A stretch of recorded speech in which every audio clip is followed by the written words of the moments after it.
ఏ అమరావతికి సంబంధించి అయితే గత 5 ఏళ్లలో మీరు నరకయాతన అనుభవించారో, అలాంటి అమరావతిలో ఈరోజు శరవేగంగా పనులు జరుగుతున్నాయి. సిఆర్‌డీఏ శాశ్వత భవన నిర్మాణం తర్వాత ఎక్కడెక్కడ పనులు ఊపందుకున్నాయి.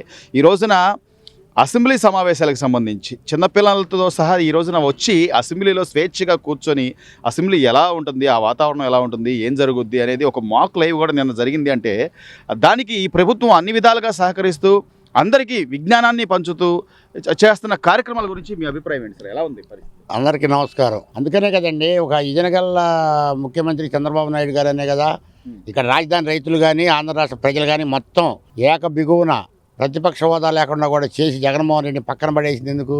చంద్రబాబు నాయుడు గారు కావాలనే కదా. ఇక చంద్రబాబు నాయుడు గారు మాకు అసెంబ్లీ పెట్టచ్చు, లేదా ఇంకొక అసెంబ్లీ పెట్టచ్చు, ఆయన తెలియక పనిచేస్తారు ఏదైనా.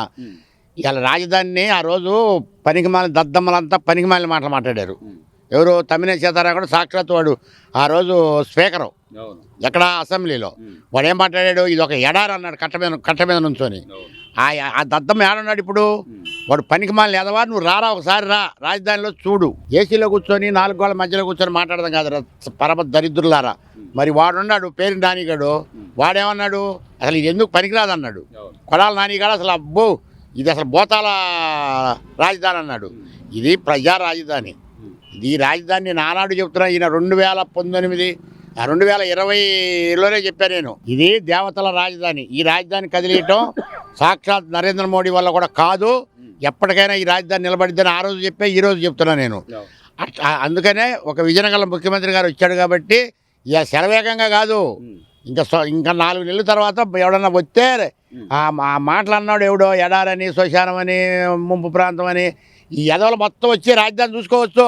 మీ దగ్గర దమ్ము ధైర్యం ఉంటే మీరు 4 గోళ్ళ మధ్యలో కూర్చొని చంద్రబాబు నాయుడు మీద ఒక రాయి వేయటం, మరి లోకేష్ బాబు మీద ఒక బురదమ్మటం కాదురా పరమ దరిద్రులారా.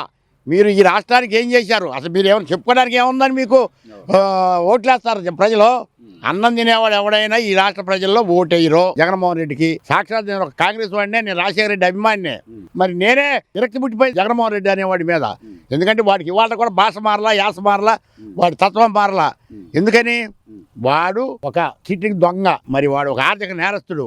వాడిని వాళ్ళకి అరెస్ట్ చేయట్లేదంటే నేను మొన్న కూడా చెప్పా, వాడిని అమిత్ షా గారు నరేంద్ర మోడీ గారు ఇద్దరు బతుకున్నంత కాలం వాడి ఎంటక పీకేవాళ్ళు లేడు. వాడి మాటనే నిజం చేస్తారు కానీ కేంద్ర గవర్నమెంట్ ఇక్కడ మన ఆంధ్ర రాష్ట్రానికి చేయరు. ఎందుకంటే ఆంధ్ర రాష్ట్రం పేరు లేకుండా చేయాలని చెప్పి ఆంధ్ర బ్యాంక్ని తీసేసి యూనియన్ బ్యాంకులో యూనియన్ చేశాడు.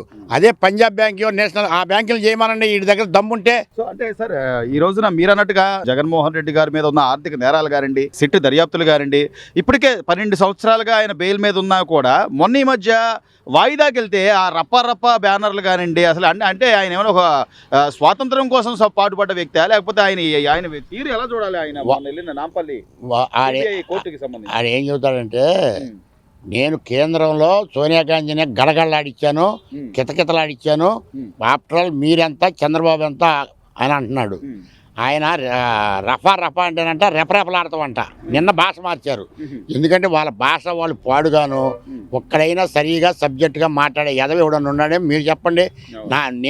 నేను మాట్లాడేది మీకు ఒక్కడనే, మీకు వేల మంది మాట్లాడుతుంటారు. ఎవడైనా సరే సబ్జెక్టు మాట్లాడతారే చూడండి, సబ్జెక్టుగా మాట్లాడరు. ఒక్కడ కూడా మాట్లాడు, ఒక్క ఎదవ కూడా.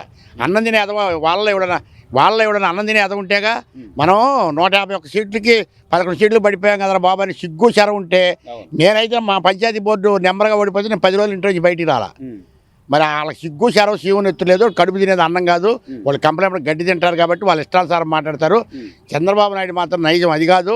ఆయన ఎంతో ప్రశాంతంగా రాష్ట్రాన్ని పరిపాలిస్తున్నాడు. శాంతి భద్రతలు కూడా బాగున్నాయి ఇక్కడ. ఈడి మూలానే ఏదైనా క్షీణిస్తే ఇక్కడ ఈడు తప్ప, జగన్మోహన్ రెడ్డి తప్ప ఈ రాష్ట్రానికి పట్టిన శని, ఆ శని ఎప్పుడు పోయిద్దా అని ప్రజలందరూ ఎదురు చూస్తున్నారండి. Please subscribe to Leo news for more videos.